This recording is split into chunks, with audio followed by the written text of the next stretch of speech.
Thomas the Tank Engine and Friends, Wooden Railway Adventures, Episode 121, Hankenstein.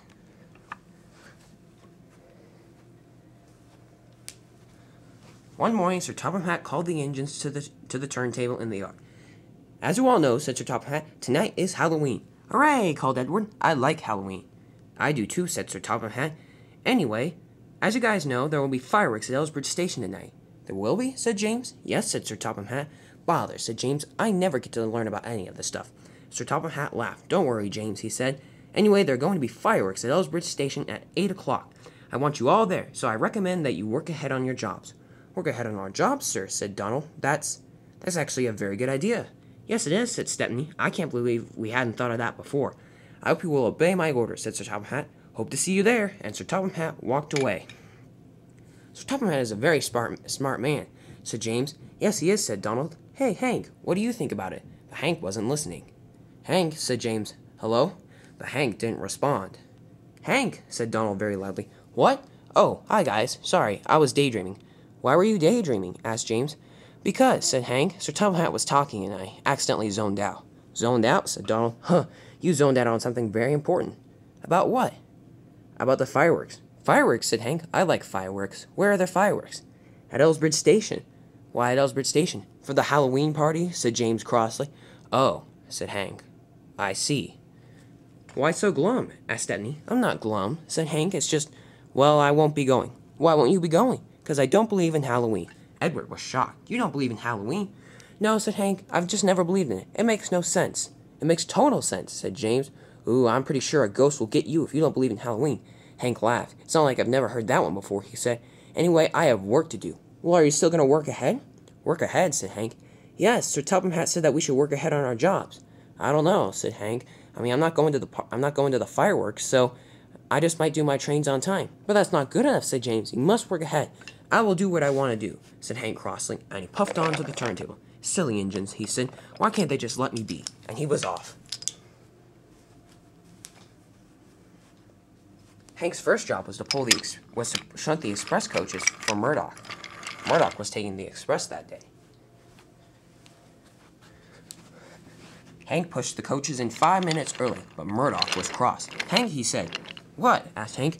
"You're only 5 minutes early." 5 minutes early," said Hank, "is pretty darn good." "No, it's not," said Murdoch. You need to be more on time." "More on time," said Hank. "What's this about?" "Haven't you heard?" said Douglas. "All of the engines on the island are working ahead so that we can go to the Ellsbridge Station tonight." "Oh," said Hank. "I see."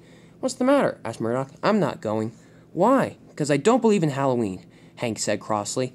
"Oh, I'm sorry," said Murdoch. "Is there anything I can do for you?" "No," said Hank. "I can handle myself." And he rushed away. "Gosh," he said, "engines these days." "What's his problem?" asked Douglas. "I don't know," said Murdoch. "But if he doesn't work ahead like all the other engines, there's sure to be trouble." Hank's next job was to get the breakdown train. Whiff had come off the tracks near the airport. "What's this about?" said Hank. "Sorry," said Whiff. "Just going a little too fast around that bend over there." "Sorry, Hank. I'll make it up to you." "Pah," said Hank. "Whatever." Soon the breakdown train was at work, and Whiff was back on the rails. "All right," said Hank. "Off you go now." Just then Molly arrived. "Huh," said Molly. "Hank, why aren't you working ahead?" "Why aren't I working ahead?" said Hank. "I don't know. I'm right on time." "That's not good enough," said Molly. "You need to be more on time." "You need to be early today," said Whiff. Hank was very cross. "Whatever," he said crossly. "I will do my work when I want to do it." "You know," said Molly, "I heard from James that he doesn't believe in Halloween." Whiff gasped. "You don't believe in Halloween?" "No, I don't," said Hank crossly. "Just go do your work, you engines." Whiff ran down the track. "Huh," he said crossly. "I hope that you learned that you have to work ahead today," said Molly. "All the other engines are doing it. Goodbye." Hank did not listen. "Whatever," he said. "I'm going to go sleep in the shed since my work's done." And he was off.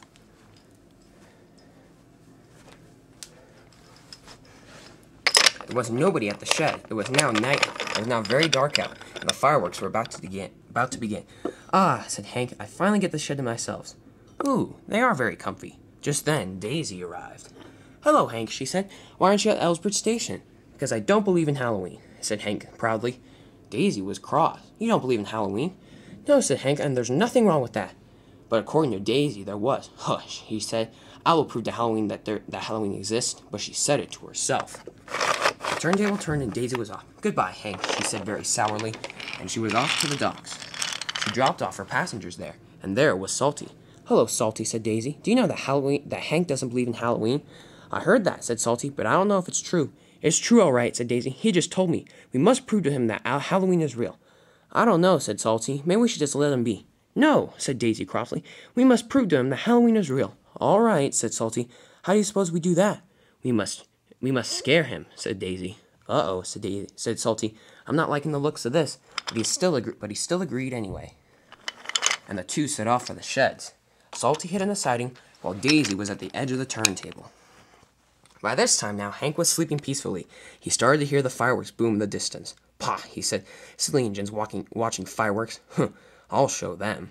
Just then, he heard a voice. "Ooh." "Who's there?" said Hank. "Ah." "Who is there?" asked Hank. "Engines, you better not be playing any tricks on me." But nobody responded. "Ooh." Hank was now actually very scared. "Who's there?" he said. Just then, Daisy rushed by the turntable as fast as she could. It was so dark out that Hank thought it was a ghost. "A ghost?" he said. No, they don't exist. All the engines made that stuff up." Ah!" Just then the voice spoke again. "Help me." "Ah!" cried Hank. "I am very scared. I do believe in Halloween. He raced across the turntable and bumped into Salty. "Salty," said Hank, "what are you doing here?" "Oh, hi, Hank," he said. "Nice to see you." Hank was now very cross. "Salty, were you trying to scare me?" "No," said Salty innocently. Just then Daisy came back. "Oh, bother," said Daisy. "He caught us." "I'm sorry, Daisy," said Salty. If only I had chosen a better hiding spot. The soda engine wash isn't the safest." Hank was cross. "You guys need to let me be," he said. "Sorry, Hank," said Salty. "We just want you to come see the fireworks." "Just see the fireworks?" said Hank. "I can live with that." "I hope you can," said Daisy, "because you're coming with us." "I don't want to," said Hank. "I want to sleep." "You can sleep later," said Daisy. "Come on, just come see the fireworks with us. I'm sure you'll like them." "Oh, fine," said Hank, and the three engines were off. They arrived at the station in no time. "Hooray," said Salty. "The fireworks haven't started yet." "Well, then what were those fireworks that we heard in the distance?" "Those," said Salty, "are from Maithwaite." "Oh," said Daisy, "I understand." Hank was not very happy. "Come on, guys," he said. "Can't I just go home? I want to go back and sleep. The sheds were nice and cozy." "No," said Salty, "just watch the fireworks for a bit. I'm sure you'll like them." Hank wasn't very happy. I don't want to have to do anything that involves Halloween. You hear me?" Daisy laughed. "Whatever," she said. Just then a firework shot up. "Whoa!" cried Hank. "That was amazing. It exploded into a spectrum of colors." "Yes," said Salty, "that's one of the best I've seen." Just then another one shot up. "That was pretty," said Daisy. "I didn't like that one," said Hank. "It was all pink. Pink's not really my color." "But purple is," said Salty. "He's not purple," said Daisy. "He's blue. He's a bluish purple. But anyway, Hank, do you like the fireworks?" But Hank didn't respond. He was too busy caught up in the fireworks. "Wow," said Daisy, "our plan actually worked."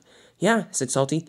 Even though Hank still doesn't believe in Halloween, at least he got to spend time with his friends."